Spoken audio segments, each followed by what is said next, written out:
Hello, and on our podcast show this week, we're talking all about the sci-fi shows we've been watching over the last little while, from shows about iconic starships to shows that make you wonder what Superman would be like if he was a total jerk.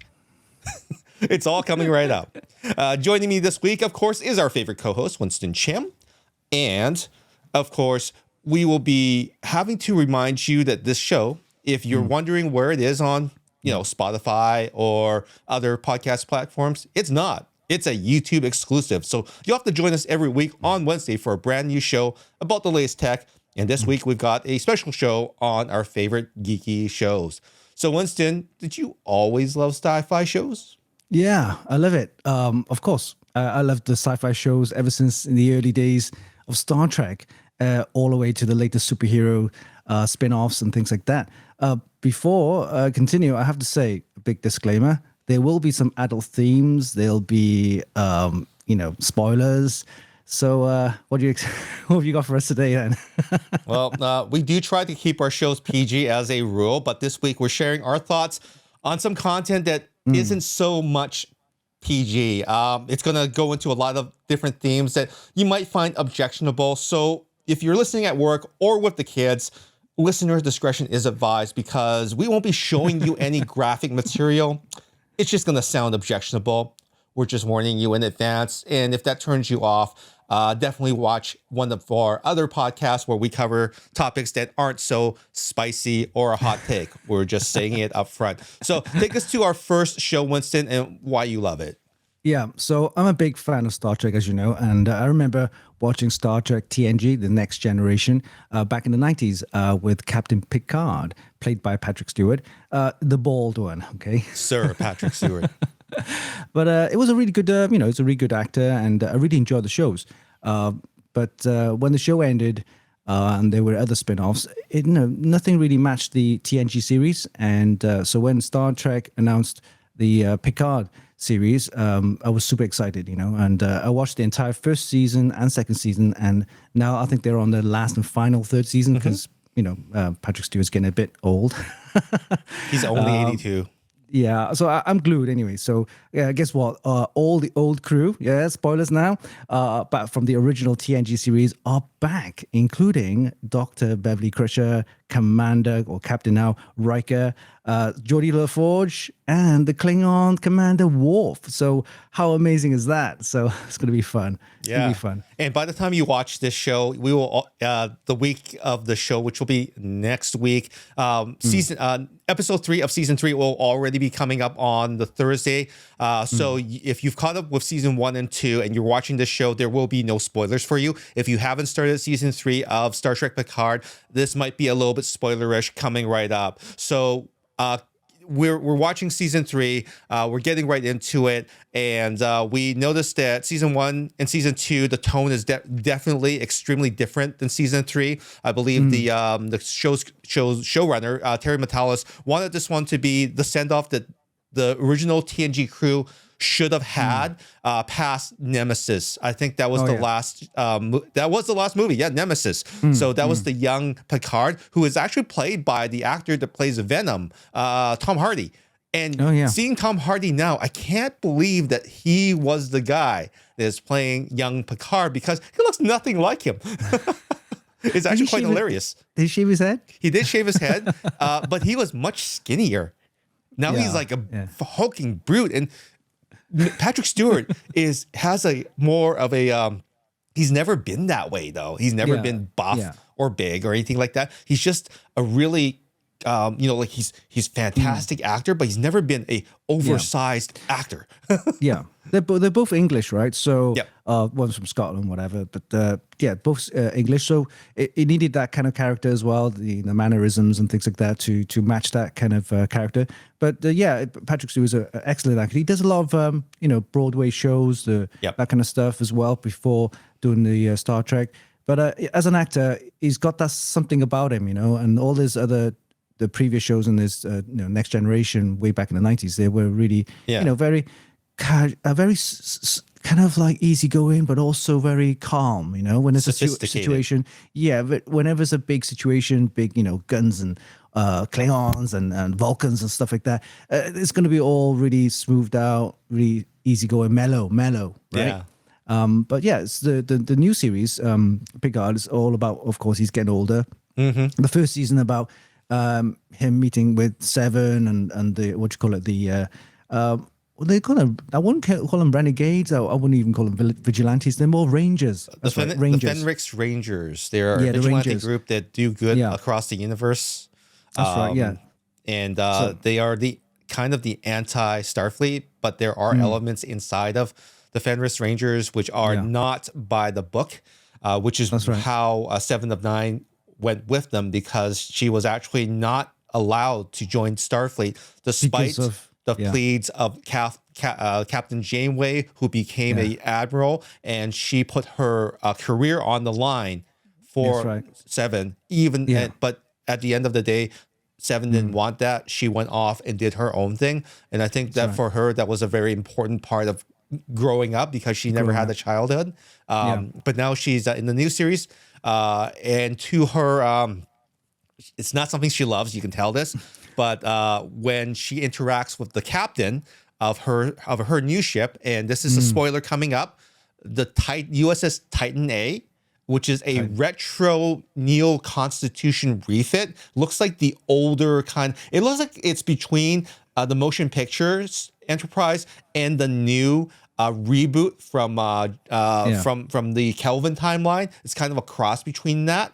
And Captain Shaw is not the nicest dude.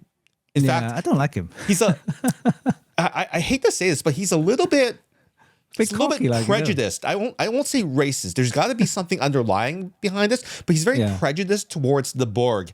And if you watch the first and the second episode of the season all the way to the very end, you'll see clues as to maybe why.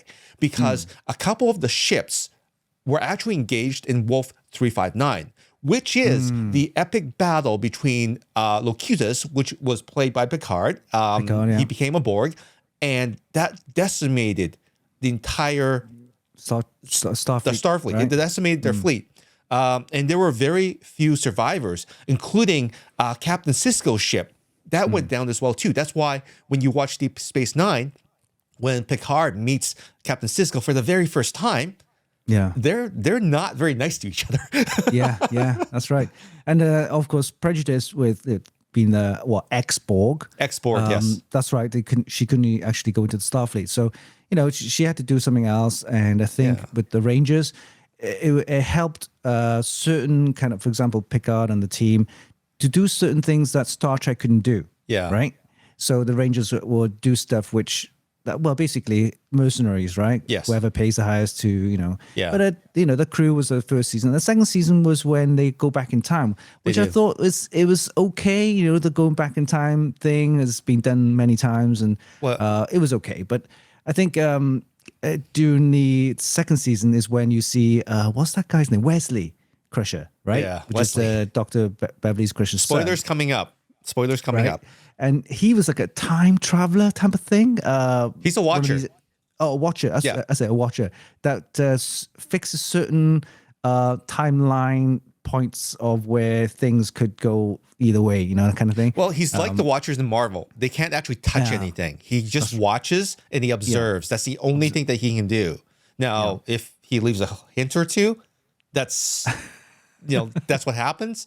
But the Watchers themselves, he was recruited by that weird looking dude in, I can't remember which season, but he went off and he was gone for a while. He only came back in Nemesis for the last movie when Riker and Troy got married. He was actually at the banquet. So that was his cameo in that particular movie. And then moving on to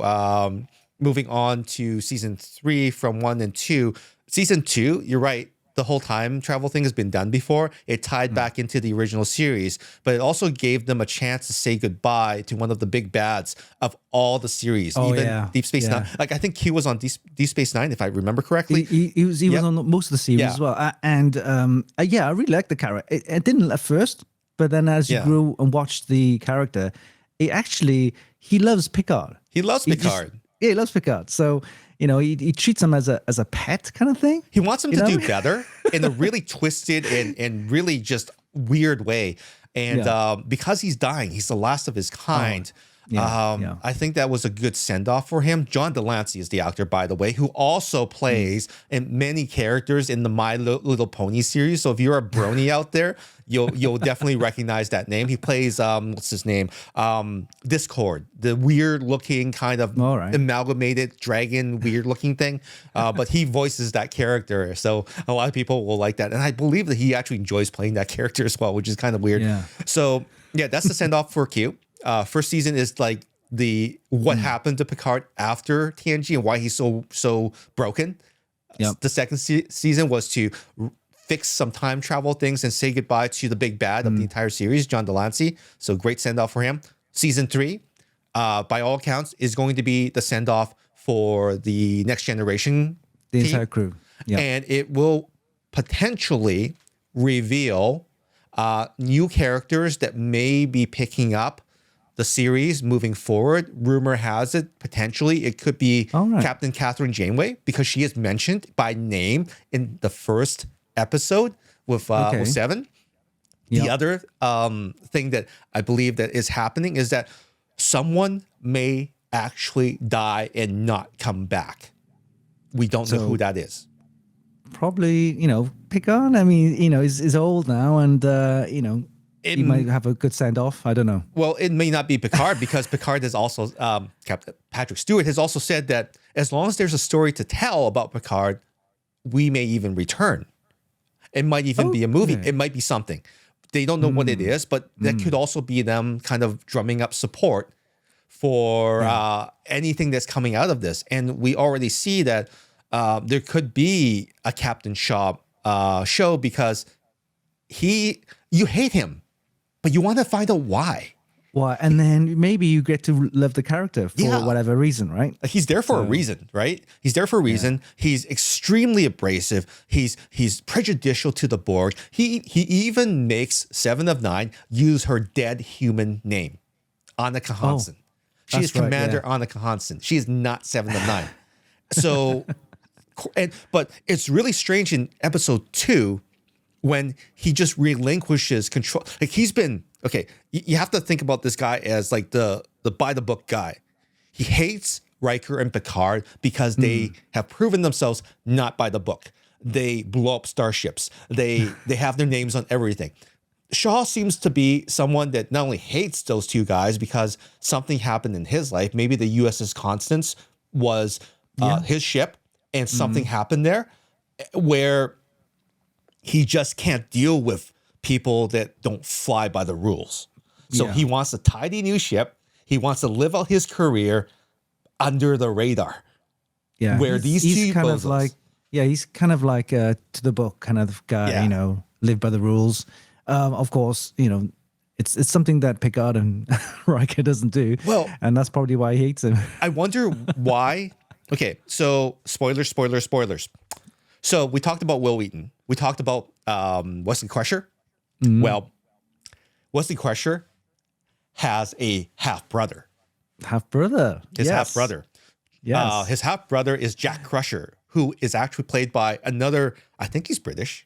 I think he is. I can't remember his name now. I'm going to have to look it up after this. If someone knows who it is, leave the comments below. But as soon as he comes on in the first episode, even Riker figured out.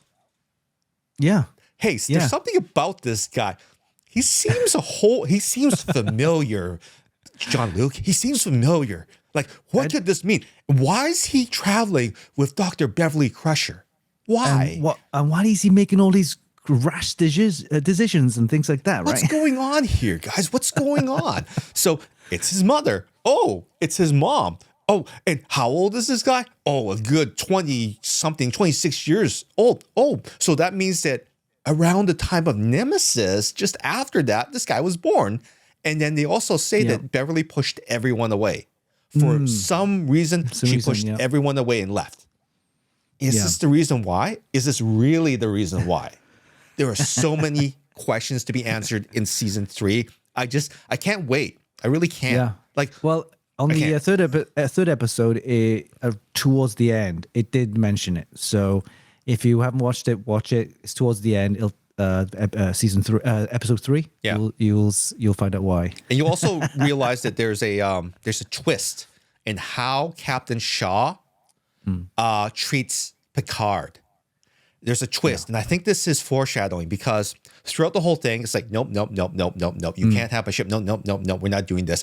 The Seven of Nine takes them to this part of space that we won't give away too much there because I can't remember what the name of the sector it was a is. nebula. Yeah, some nebula somewhere at the edge of Federation space. So while Captain Shaw is sleeping, Seven of Nine goes ahead and takes the ship over to this part of space where they get into a little bit of trouble. So Captain Shaw wakes up because, like, what the hell's going on? What's going on here? And he's like, oh, I'm so mad, blah, blah, blah, blah, blah. And he's like, oh, you guys, you're in big trouble. You guys are all in big trouble. Then at the very end, when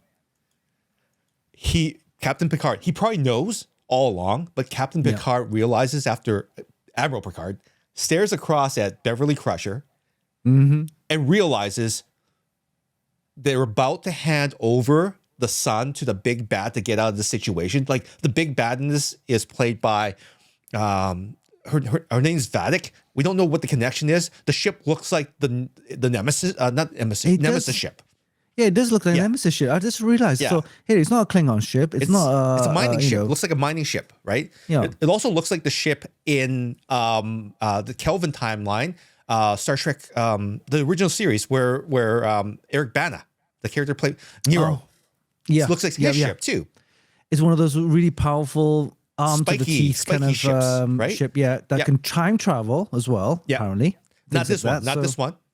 Okay. So we don't know, but it's armed to the teeth. It just has a whole ton of weapons inside that we don't know where they're hiding. So Captain Shaw realizes that he completely outgunned. The only way, because they find out that Vadic is a bounty hunter looking for their son. Their son, Beverly's son, right? Beverly's son, which is now we figure out very quickly that it's Picard's son. They're looking for him, right? They want him over there. Soon as Beverly throws Picard the stare, it's like, don't do it. Yeah, it's our son. It's our just son. it. There was no words said, no conversation. It was just a look and a stare. No words needed. needed. Picard just looked at her and then realized. And Shaw also, I think, realizes at this point that there's a family relation because throughout this entire thing, he was the resistance. He was like, nope. I'm saving my crew. As soon as he realized it as well, and I think he realized this too. Riker knew right away because Riker knows that it was his son. He's like, okay, Admiral, it's all up to you now. He takes over. He's like, oh man, what am I calling myself? I know what's going on, but so I wonder, as a bit of foreshadowing, if his son was on the USS Constance with him, Captain Shaw, and that's why he has such a hate on for the Borg, because his son was killed. And now there's an opportunity for him to help Picard save his son. Maybe that's why he backed off. He realized that he could help. He's not a bad guy. He just wants to keep everyone safe, and he couldn't keep his son safe. Back then, Now he can help someone keep their son safe. It might happen to be Picard, but I think there's something more to Shaw than we're all letting on to be. He's not there for no reason. Yeah. So it's going to be more backstory behind Shaw as well. Yeah. And we'll find out during the next couple of episodes. But this the Picard series is always, I've enjoyed it really from the beginning to start. And even some of the new spin-offs, I didn't, the older kind of spin-offs I didn't really go into, but the Picard one, because you're familiar with the character from way, from the it's TNG polarizing. series. A lot of people that like original Star Trek, like TNG, hated the fact that Picard swears, hated the fact that he's like grumpy and stuff, like he's not himself. That's the point. The guy has been through so much. This is the grumpy old man Picard. This is what he's like. but he got a ton of experience. So, and Shaw is probably thinking, oh, okay, I can't handle this. This is just too much for me. But hey, Picard, you've been through all of this. Yeah. You were an ex-Borg, so you can handle it. And that's your kid. That's your kid. I'm not going to get involved with this, but everything else is up to you. Your ship is at my command. I know what you're doing now. I'm backing off. Yeah. Right. So, guys, if you haven't watched it, go and watch it. It's really good. Yeah. And you have to watch till the end. Have to watch the credits because there are so many clues there, including a cameo from the USS Voyager. I didn't see that part. Yeah, 74456. 74456? I can't remember what the registration number, but the Intrepid class cruiser is actually featured in there. Admiral Janeway was also mentioned by name in the first episode. At the end of the episode, both episodes, Voyager is mentioned. Voyager is hanging out with the Enterprise 1701A, the motion picture version of it, at Geordi's museum. Oh, yeah. So both of them are mentioned. there. Yeah, okay, so both of them are there. There is significance to this. They wouldn't ask an animator to animate both of these ships into the credits if there wasn't some sort of connection, some sort of reason. I might have a connection to Voyager in the next thing that we're going to talk about. Interesting. Yes. Okay. Take us for the next one then. So, first of all, Star Trek, especially Discovery, Strange New Worlds, and Picard has introduced a lot of very mature themes. It's very gritty. It's almost taking a bit of the the Blade Runner, the swearing. Like it's very dark compared to all of the lighthearted Star Trek that's already been out there. It's the Star Trek that both of us grew up with, right? It's the Star Trek that Dad would watch with us if we had a cool dad like that. It's the Star Trek that we could turn on and there's no profanity. It's PG. It's very PG, right? Yeah, it's a family show, right? It's a family show. Yeah. So someone had a great idea to actually introduce Star Trek to the next generation.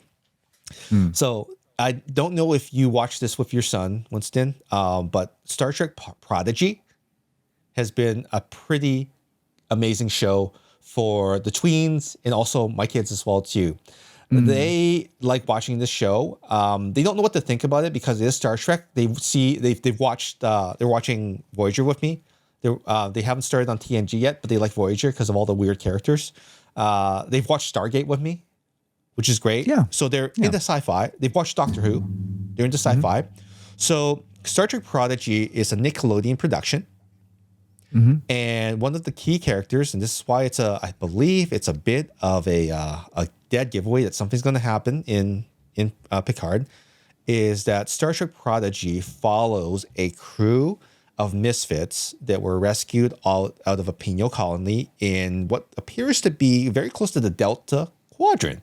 Delta Quadrant. Interesting. That's where the Voyager series was based around, right? Yes. So Star Trek Prodigy follows this crew as they try to find their way back to the Federation.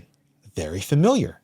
And this crew is made up of kids, like basically not older people. Like they're all like adolescents. Like adolescents. They're a teenage crew. They're all adolescents, right?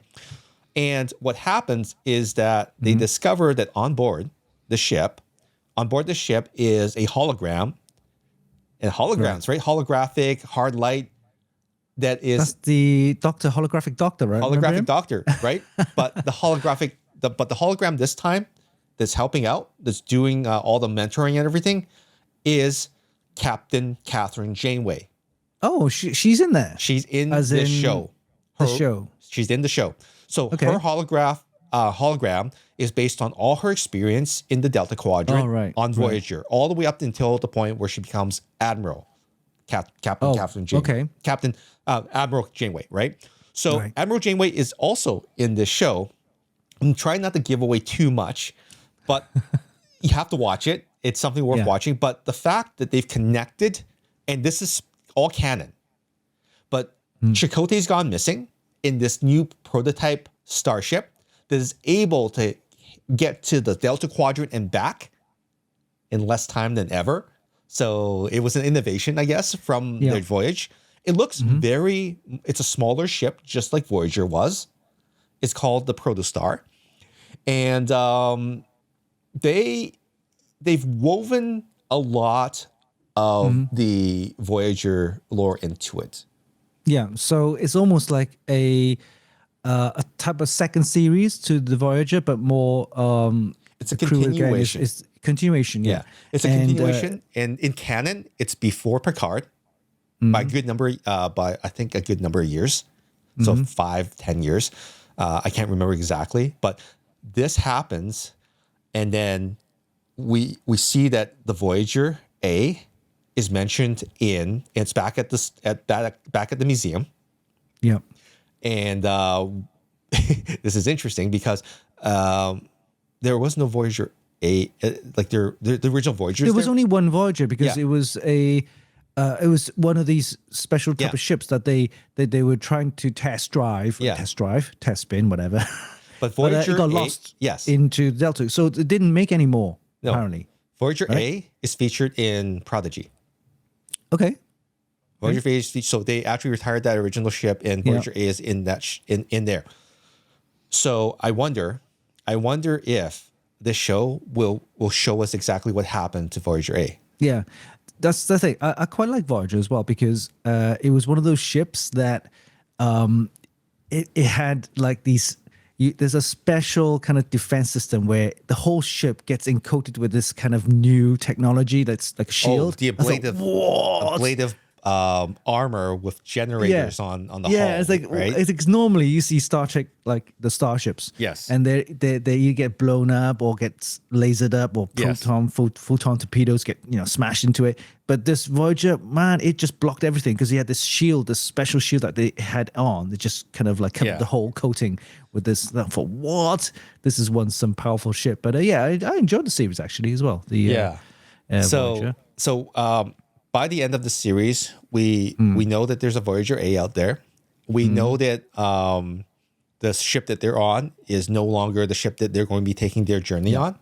Yeah. And we know that Captain Catherine Janeway is attached to this show.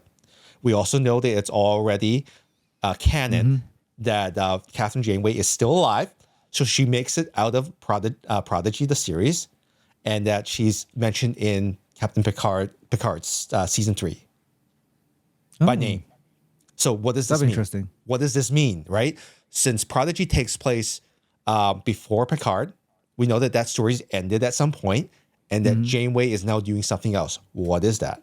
Are these characters in that show as well too? What will they look like? Yeah. Or will we even mention them? Yeah, well, it was surprising when I watched the Picard series and the first season 7 or 9 was there. Yeah. And having her character there, it's got to have some other kind of connection with the other series. So having Janeway in the newer Picard series, whatever, or continuation, there's going to be something there connection as well, right? Yeah. So that's something to. Rumor has it that Kate Mulgrew, Captain Janeway, Admiral Janeway, may actually get her own series at some point.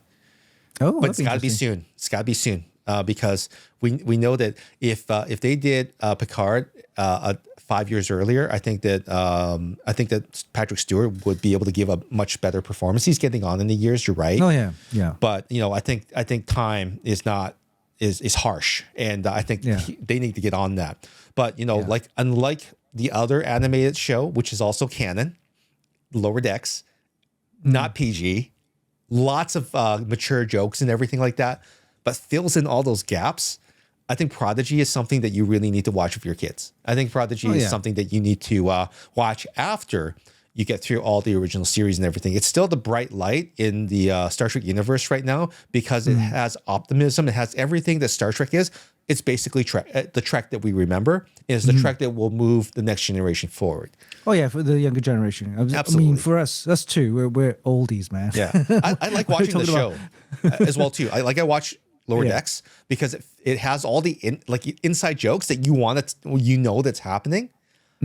That's in Star Trek. Like it fills in all those gaps. It does all the swearing and everything because that people can't just not swear. Oh yeah. Right. So it does all that for us. So it gives us the comic relief. It talks about, Riker and how he walks over furniture. And it goes over all that stuff that we just want to say something, but we can't. Right. So Lower Decks, it's on Nickelodeon. It's a great show for all ages and it has the same sense of wonder again in exploration, but it's for, the elementary school age.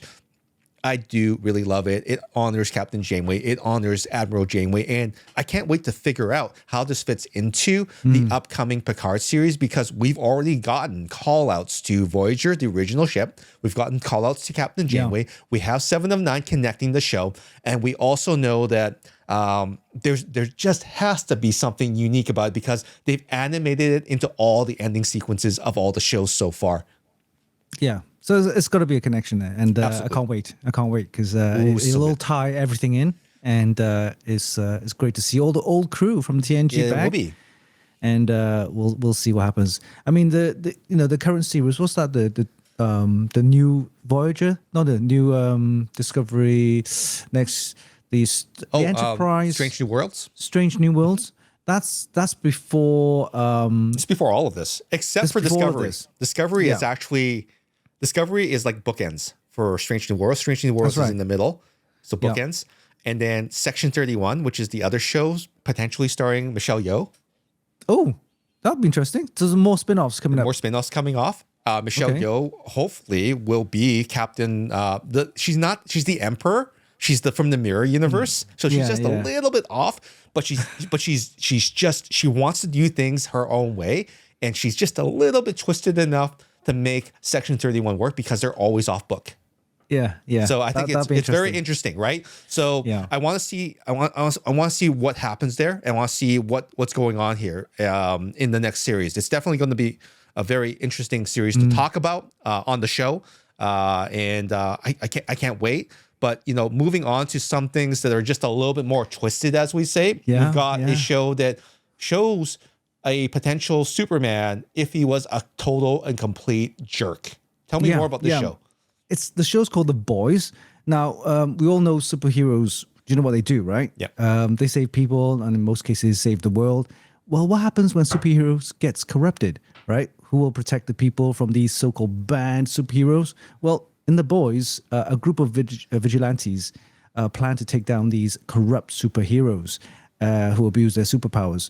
Now, I must stress, this TV show is not for kids, and there's plenty of swearing, plenty of gore, and gratuitous sexual content. Viewer discretion is advised. Yeah, it's like, whoa, what's going on here? But the main story of the show is that a major corporation had developed a serum that they turn people into mutants with superpowers, right? I'm not talking like mutants with like 3 arms and 4 eyes and stuff like that, just normal people. But it turns out that when you inject the serum, you get like superpowers, depending on what the person is, what type. And this corporation is basically manufacturing superheroes at an early age. So they inject the serum when they're young. And of course, the boys found out what was going on, and they tried to expose the corporation and some of the corrupt things that the superheroes do to cover up this conspiracy. But boy, when I've watched first and looked at the title, The Boys, what the hell is that? It's one of those joke kind of like, anti-hero villain type of shows. I thought it was going to be boring, but I watched the first one. I thought, what is going on here? And the first season, it was really good. It talks about how the superhero, one of them, smashed into a girlfriend of this main character, and she dies. Yeah, and died in a spectacular way as well. But so this one mission of this guy who the girlfriend died took upon himself to find out what was going on. Why do these superheroes get away with smashing things up, killing people without having any recourse or any penalties or actions against them? It's a very good question, because it happens in every single superhero show. Who's going to clean up this mess? It's going to clean up this mess. And the corporation has a lot of influence, have a lot of money, and they just basically clean up the mess. And they do PR work. So basically, it's like, one of those corporations or media companies where they kind of manufacture superstars, right? And things like that. They go for this training. They go for media, photo shoots and all that kind of stuff. So it's basically like that, but for superheroes. And there was this one girl from a farming town in Ohio or something like that. Yeah, sounds about right. Yeah, so she then gets picked by this corporation to become one of the main 7 characters that gets promoted to do all the fancy movies and shows and celebrity status kind of stuff. And then she finds out, because she's only young as well. She's like, early 20s, say. And then she finds out that, hey, all this superhero business is not what it seems. and then she teams up with this boy that her girlfriend got killed and everything. And but they needed help.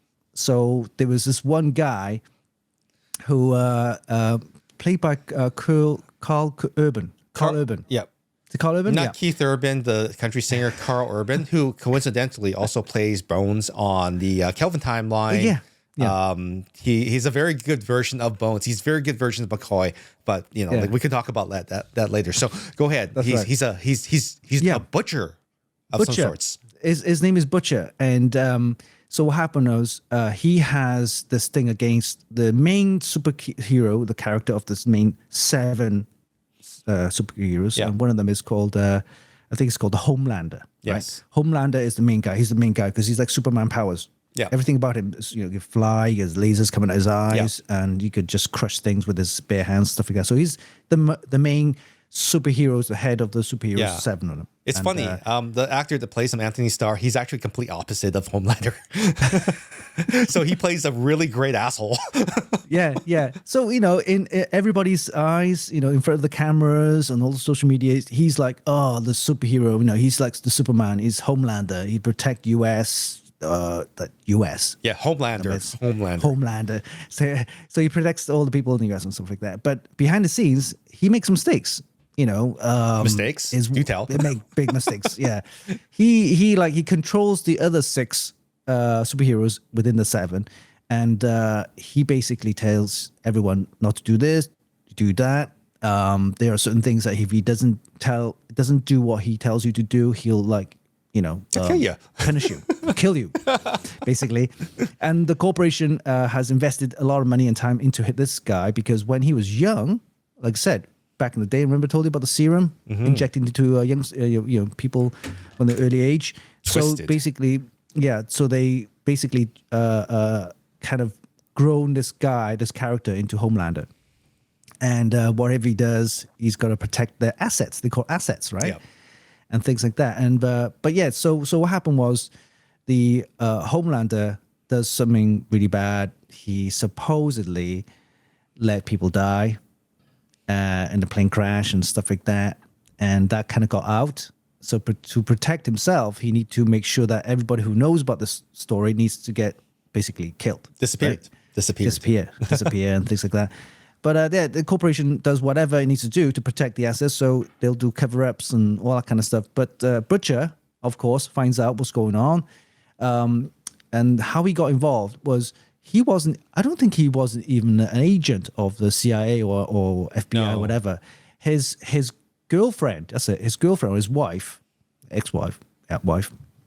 Wife, yeah. So she got picked to work in the corporation as a media kind of journalist / just media. Yeah. Right? So what happened was she then got involved with Homelander, right? Homelander fancied her, so she basically did something not very ethical. Took her to a place of her own, and then she got sexually abused, blah blah blah, that kind of stuff, and then she covered up.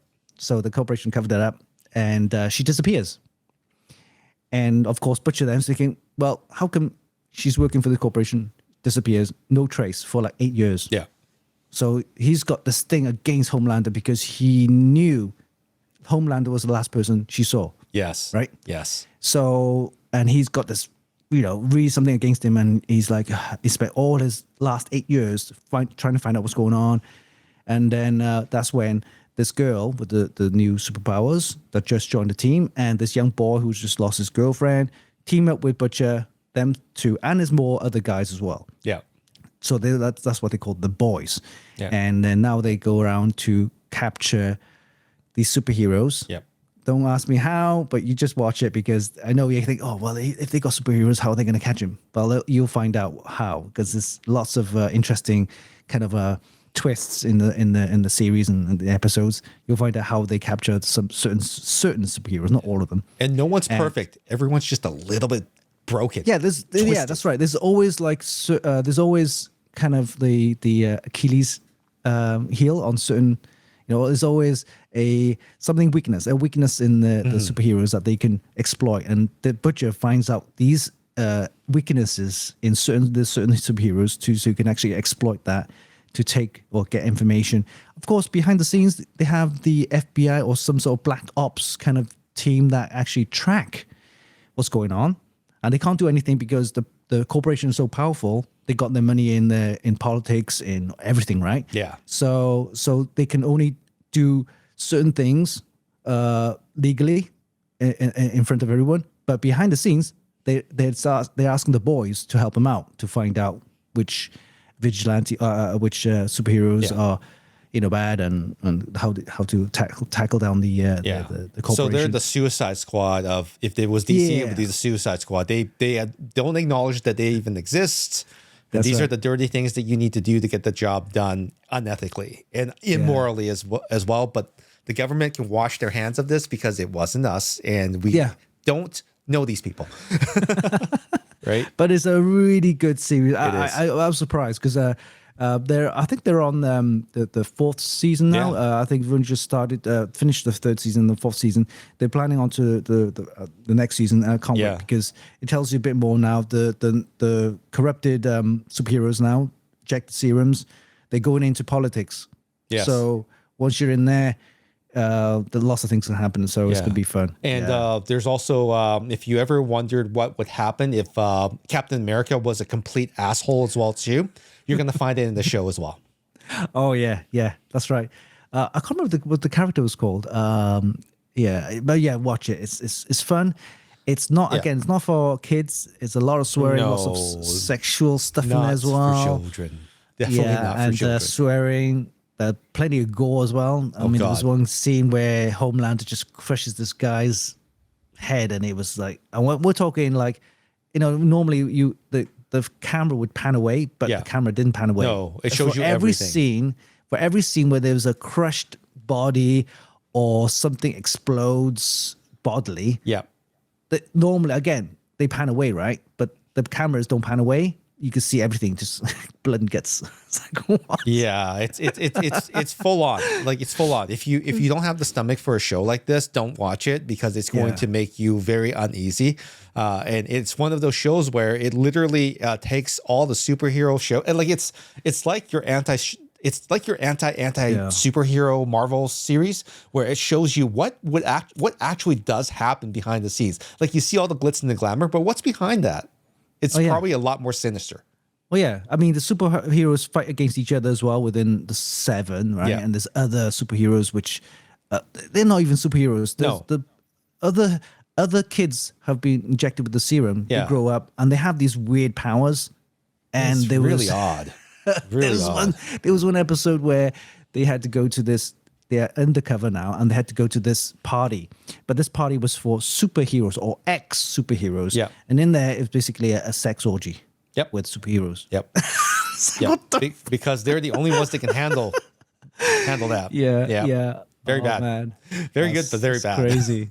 Yeah. But yeah, if you get to watch it, take some time. It was interesting. I didn't expect it, but I enjoyed it. Maybe I'm a bit twisted. It is quite funny. Yeah. Yeah. All right. Next up, something that you like. I like it too, but you like it more. Tell us more. I wanted to give it a chance because it's Quantum Leap that premiered on NBC last year, starring Raymond Lee, who is a Asian American actor. He, if you're not familiar with Raymond Lee, well, it's gone 12 episodes and they're picking it up. So his show has been good enough that they're going to be continuing the new adventures of the Quantum Leap team, starring Dr. Ben Song, played by Raymond Lee. Now, if you watch Top Gun Maverick, you'll know Raymond Lee is the only Asian pilot in the entire movie. He's Lieutenant Logan Lee, codename Yale, because obviously he's the academic guy in the back of the room. They only show him for a few shots, and he does get to ride in the plane.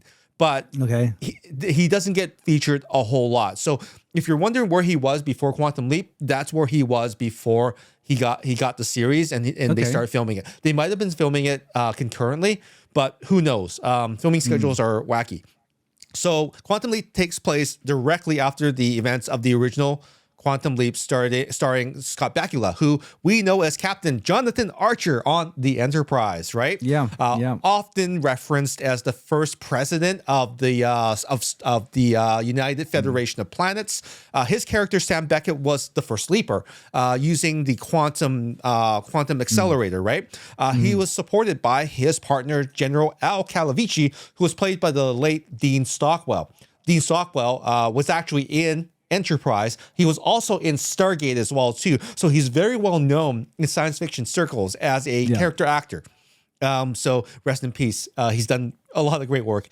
So in the new show, the quantum accelerator was actually mothballed for a long time. It was still, I think it was still running, but in hibernation state so that they could maintain whatever low level functions that helped out. But Al refused to let the whole thing go, and he literally took the secret with him to his grave. He kept a lot of the blueprints and a lot of the technology that he took with him that was able to access the quantum accelerator. And his daughter is in the show, and her hope is to be able to bring Uncle Sam back and honor her dad. At least that's what it seems like, because there's a lot of really twists and turns that aren't as optimistic and like it's the theme, right? Like everything's kind of gone a little bit bad, just like all the TNG shows have gone from this really hopeful stuff all the way to this dark kind of theme, right? So we don't really know what's going on with her. Like, why was she kicked off? What's going on? Like,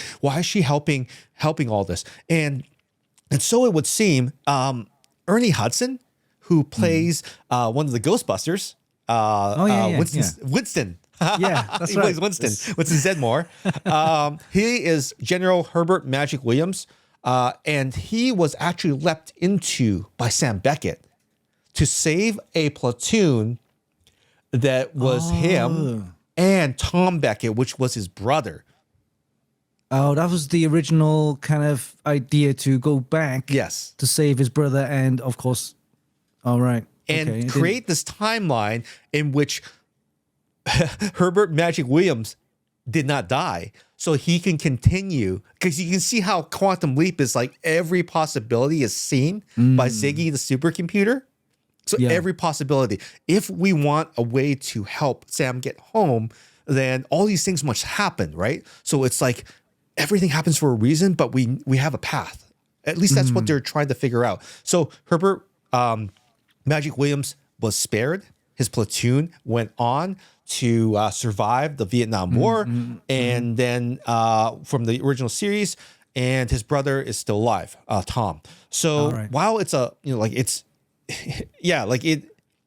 there is so much kind of twisted and wrong with the show in some ways, because, and the spoilers coming up, there is another faction that is also leaping. Right.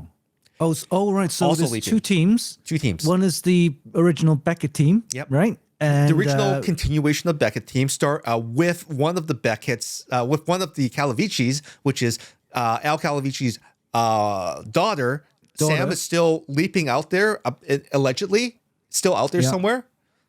So the premise is that hopefully maybe Al Calavici's daughter is trying to bring him home. But at the same time, though, the whole thing starts, and Ben Song was the doctor that put this whole thing together. He wasn't actually supposed to leap. He wasn't supposed to leap. Yeah. The whole thing, reason why this is so twisted is because for some reason, Ben Song leapt without letting anyone in this team know, including his wife, who is a military, she's some sort of special ops person. She was supposed to be the mission. She was supposed to leap. She's meant to leap. Yeah. But he leapt himself in place of her. And she was supposed to, and this is like this part of the mission, I guess, is to find out what happened to Sam Beckett. So, but he leaps anyway. And a revelation, spoiler, somewhere in the show, halfway through the season, is Ben Song's leaping because some information came to him that his wife I can't remember her name exactly right now. You'll have to bear with me. But she's going to die. She's going to die. And the only way for Ben Song to make it all right, to save his wife, is to cooperate with Al Calavicci's daughter. I think her name is Janice. And she was actually considered for the program, but she was passed over by someone else. And it turned into this new equation that figured out that you could actually catapult your way through time going backwards, which they never were able to do, like completely backwards and then forwards again. That's right. Yeah. That's right. Because the original Quantum Leap was random leaps. It wasn't programmed to a specific point in time. It was just random leaps to random people's lives and stuff like that. So now you're saying that they're able to figure out how to pinpoint and go back into certain periods of time where they can correct certain things, right? It's even more than that. The constraint in the original show was that the leaper himself can only leap within his lifetime. Sam Beckett's lifetime. So he lived through the Vietnam War. He lived through the assassination of JFK. He lived through that. Ben Song never lived through that. And this show has broken that particular limitation by allowing him to leap all the way back in time, past his lifetime, and all the way forward somewhere out there to accelerate through this quantum slipstream. I took that from Star Trek. To get to this point in time where he can actually affect what happens to his wife. Right. It's almost like a kind of time travel. It is very much multiversal quantum reality where every possibility is seen. That means that if someone is seeing every possibility, there are multiple different versions of this organization that is also seeing multiple versions of everything. So the universe got bigger. So like Quantumania, like Ant-Man, right? There's multiple different things happening, and everyone that knows about everything else. So if you squash my universe, I'm coming for your universe, and there's going to be a bit of a war happening, right? So Ben has figured out that in a specific sequence of events in his timeline, that in order to save his wife, he's got to do these things. He went behind everyone's back so that no one would know, how to play it out, right? That's right, yeah. So no one can actually interfere that timeline. So it was only Janice, it was only him, and everyone else was completely oblivious to this, which protected the mission that they had in mind. And it also protects the timeline that he was trying to fix. Exactly, because no one knows what they're trying to fix. No one knows what their final destination is. But as the team finds out more information, they're putting Ben Song and his wife at major jeopardy because now they have to figure out ways around. Bigger risks. Yeah. So they've already introduced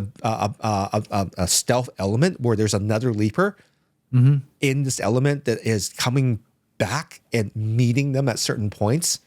Wow. So it's just, I don't know how the show is going to, like, it's very heady, right? It's very big picture. So whoever's running this must be like having a huge headache because explaining it to you people is very hard.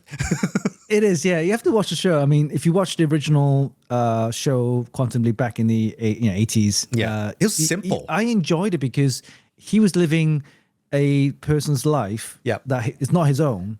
Going through the timelines, like I said, the lives, all the events through his life, and also through all the 60s, 70s, and 80s, and all that kind of stuff. Yeah. And then the new show is more, again, it's more kind of, it's got a more modern twist to it. Yeah. It's more purposeful. There's darkness. There's darkness to it. There's a purpose, right? That why he's jumping. It's not like an accident. He purposely jumped so that he could save his wife. Yeah. That something's gonna happen in the future, whatever. And he's doing all this kind of stuff. So it's interesting, especially now with back then. Remember the 80s? They didn't have all that visual technologies, right? Now you're having more sci-fi visual technologies, and this show is going to be interesting and fun to watch. It's very much like how you mentioned we talked about The Boys. The Boys takes the dark side approach to figuring out, okay, what happens on the flip side after all this good stuff is done. I think Quantum Leap is also trying to peel back the layers of what are the consequences of leaping and who do you hurt, right? Oh, I yeah, know that the yeah. first show was very optimistic. It showed the best of humanity and everything that we would do to right things wrong. But what if those things should have stayed wrong? Yeah, Guess yeah, you're that's exactly. wrecking someone else's time. Like, what would happen? Yeah, that's Right? right. There's certain things that happen for a certain reason, and if you Yeah. change that, then the whole timeline changes, and it could be worse than it's Exactly. Star Trek. Star Trek talks about that all the time. Yeah. About changing the timelines, and you could mess Butterfly up the, effect. Yeah, Right? But it's one of those science things that if you're into science, You got to watch it. You got to watch it. And I do recommend it. It's only 12 episodes so far, and they're going into season 2, I believe. The crew's been, the team's been great. They seem to really like working with each other. And I do like Ernie Hudson's character. He's always like the cool kind of, I got this, I'm magic, I got this. Right? Let me figure something out, right? And great Asian representation. We've got Ben Song, which is played by Raymond Lee. We also have another character who is the IT expert, of course. Yeah. Not IT expert. She's like she's a cybersecurity consultant expert, whatever. But she's also played by an Asian actress.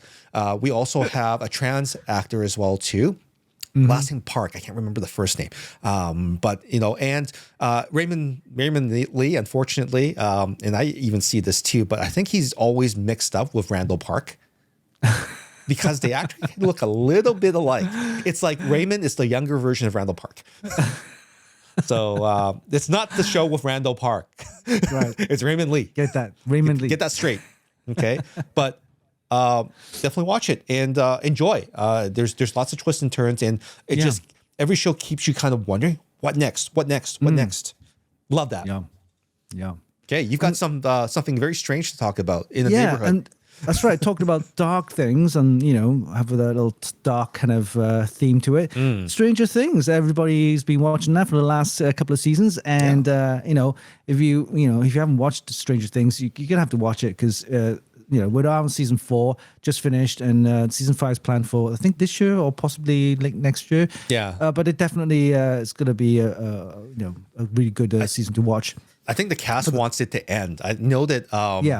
What's his name? I can't remember his real name. Oh, but, you mean Harper. the girl?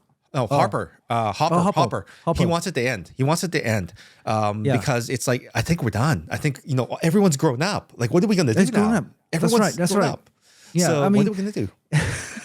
And the funny thing is that if you watch the Black Widow movie, yeah, Black Widow. Hopper was I think he ended up in the Russian camp in the That's right. series. It is a spoiler if you haven't seen the show.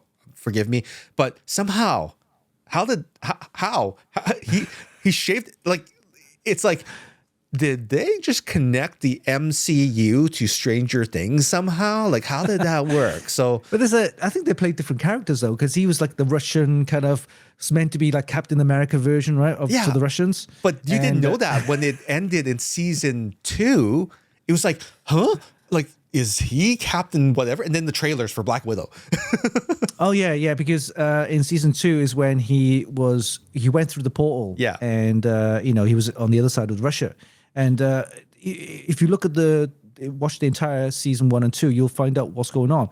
And for those who haven't watched it, I mean, first season 1 is about the young boy disappeared in the 80s, right? And his mother, police chief, which is Hopper, and his friends started searching for him, right? And but they were confronted with this terrifying supernatural kind of like force, And the only way the main character 11 is the young girl played by Millie Bobby Brown, has special psychic powers, which she would develop during this painful experiments with top secret kind of facility, government facility.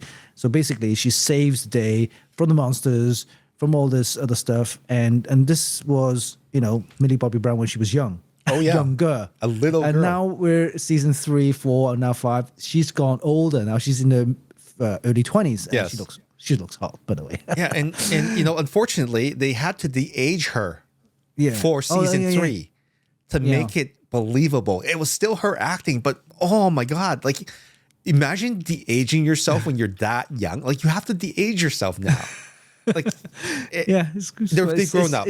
I think they're grown right. up, yeah, and that's right. Yeah, and you mentioned about they wanted to finish the whole series, right? So it makes sense. So I think season 4, 5 now, if they do make one now. So they'll finish it off and have a good ending. I Hopefully, think that's about time. I mean, she's lost her powers at the end of the last season. Yeah. We don't know what's going on. She's turned extremely violent for good reason. For good reason, Well, but she doesn't know how to handle it because she's never grown up as a kid.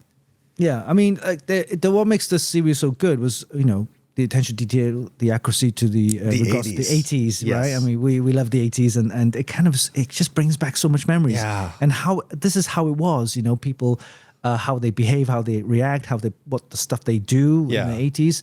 But I And, think it's had its time already, though, right? yeah, because yeah, we're now yeah. moving on to the 90s because now we have the 90s show, yeah, the 90s show, yeah, right? yeah. So And then, the season 4, I remember it was focuses on Eleven's co-patient. Yeah. It was this guy, right? And if you look at the season 4, it was about him and her, and he was trying to help her because of the painful experiments that they were going through. And it turns out that it was him that actually killed everybody in the facility. it wasn't her. And it was number 1. She was number 11. So number 1 had all these even extreme strong superpowers, right? That killed everyone. And so when she was young, 11, basically looked at what's going on and just hidden all the emotions. And she didn't realize it wasn't her that killed everyone. Yeah. It was the guy, the number 1, did that. Turns out that she then used all her superpowers to force him, number 1, into the other world. So he's down the there. upside down world. Yeah. And then he kind of got damaged and, Yeah. was broken up. But then he kind of managed to kind of brought all his powers back and stuff like that, healed himself. And now the showdown is going to be epic in season 5. What I noticed is that, okay, you know how, have you ever watched Clockwork Orange? I've watched it, yeah. Yeah. You know Can't Malcolm, remember. Malcolm McDowell, the actor? Oh, yeah. This actor that plays the adversary reminds me a whole lot of Malcolm McDowell. Like, All right. from his like kind of crazy kind of look to him, Yeah. like Yeah. he's like in the white outfit that he's wearing reminds me a whole lot of how he was taken to that lab and everything, and like he was experimented on. Like, it gives me that vibe. It really does. Yeah. So I guess you guys all watched it, and we can't wait for season 5, and hopefully it'll be the last season, and it'll finish off with a high. Yeah, because I know that the two older actors, they are no longer in the group chat. They've been kicked off WhatsApp because they don't talk to them anymore. So the older guy that's in it, he's not in that chat with the kids. He's too old. So everyone's grown up. They're growing apart. So I don't know. Like, it's time to end. It's time to end. Yeah. Give us a great ending. Yeah, that's right. Lastly, we'll talk of it quickly, and we'll brush over it, and we'll probably talk more about it later on. But The Last of Us, right? Yeah. So Last of Us, oh my God, the hottest HBO. TV show at the moment, 2023, and it's played. If you played the game, you'll know what I'm talking about. Yeah. And remind everyone, it is not a zombie movie or zombie show. It is After Us, The Last of Us. It's all about the effects of the world with a pandemic and stuff like that. But the main story basically is a guy to take care of this 14-year-old girl who has, or maybe had the key to a cure to a deadly global pandemic that destroys civilization, mutated kind of cordyceps fungus kind of stuff. But Pedro Pascal plays Joel, the tough guy, while Bella Ramsey plays Ellie, with the girl, this 14-year-old girl. So Joel needs to take Ellie to a lab, which they need to find, of course, the cure to find and encounter some infected raiders, obviously zombies, infected people, and more. So it's going to be fun. I watched the first 2 episodes. Excellent, amazing. So lots of controversy about episode 3, I think, where they have some gay kind of like episodes there. Watch that, but it's very good acting though, amazing acting. That was in the game. Yeah, there's all that stuff is in the game. Yeah, it didn't show the 2 characters, the main guys, the gay episode, but it mentioned about the storyline. Yeah, but the way that they filmed it, acted it, and it follows the game so accurately. Yeah, and I can't believe it. It's really good. Yeah. So there's more more episodes this season. So I'm only starting off, but yeah, you gotta watch it though. It's amazing. Yeah. Yeah, it's quite interesting that like shows like this and mushrooms. Who would have Mushrooms, thought? yeah. Who would have thought? Well, apparently, Bacteria, they got antibiotics, right? Yeah. Viruses, they have vaccines. But for fungus, there is nothing. Scientifically, there is nothing that can protect you with fungus. Yes, and that's why you have fungal infection in your toes when you know, like been out in the rain and you don't wash your feet.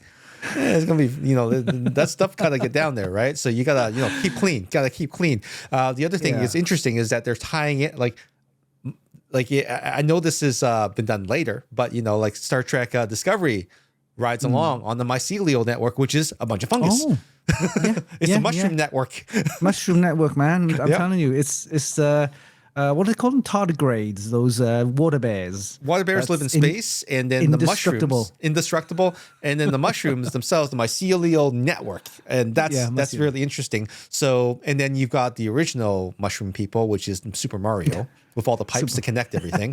So I wonder if everything just kind of, in a big scheme of things, is kind of tied together. But you know, Last of Us, definitely very interesting show. Definitely honors the original source material, and anyone that's a video game guy, even if you just watch the trailer of the even if you just watch all the cutscenes of the video game and you watch this show, you'll see a lot of different similar references together Definitely. that make it a great movie. And my goodness, Pedro Pascal is like the ultimate dad because he is like the Mandalorian. He is. That's right. And he's also the dad in the other movie. Oh, Wonder Woman. He's the dad to that other. I can't remember. Like there's connection there, right? His daughter's dying or something. Yeah, I can't remember the movie.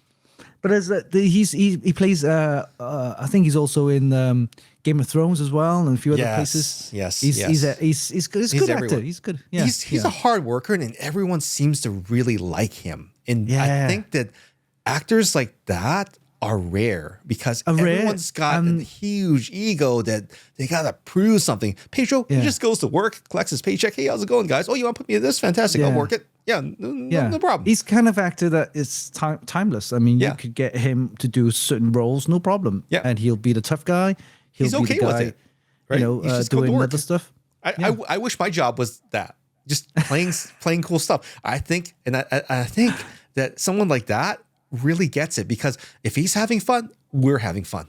Oh, we're having fun. Well, they're saying that behind the scenes during filming, he says the Pedro just makes it makes it fun for everyone to just, you know, in doing the acting, the filming and stuff like that. There's no pressure. There's no like ego stuff going on. He just makes everyone comfortable. So yeah, I love to have this guy around. He really, I mean, I have to say that he probably either A, had a really bad experience on his first few sets and he never wanted that to happen again, or B, he just had a really great experience and he just wanted to spread the joy. Oh yeah, which is.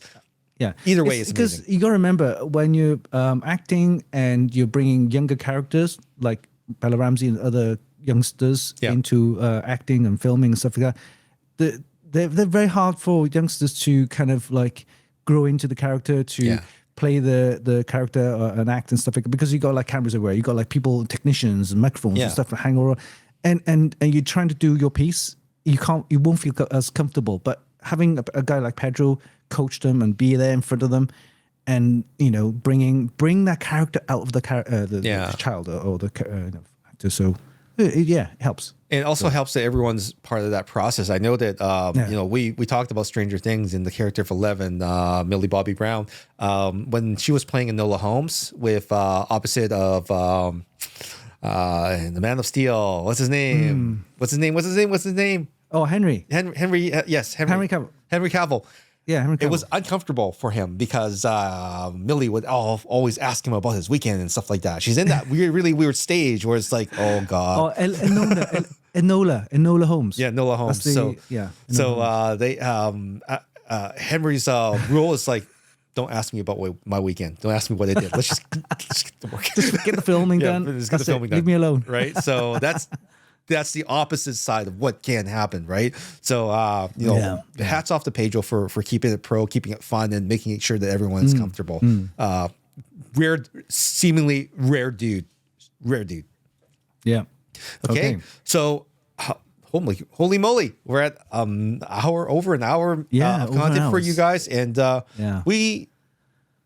you know what? really all the time we have, because I'm sure that you're nodding off. Winston and I have had fun today, and we would absolutely love to continue the conversation with you in the comments below. We need comments. Comments help. Yeah. Leave us some comments, of course, right? And we'll try to answer them for you. If you have a favorite sci-fi show that we haven't watched yet and you need to recommend it to us, this is the place to do it. You have to tell us below in the comments. Or you can also give us thoughts on anything else that we've done in any of the many podcasts that we've done. We're into season...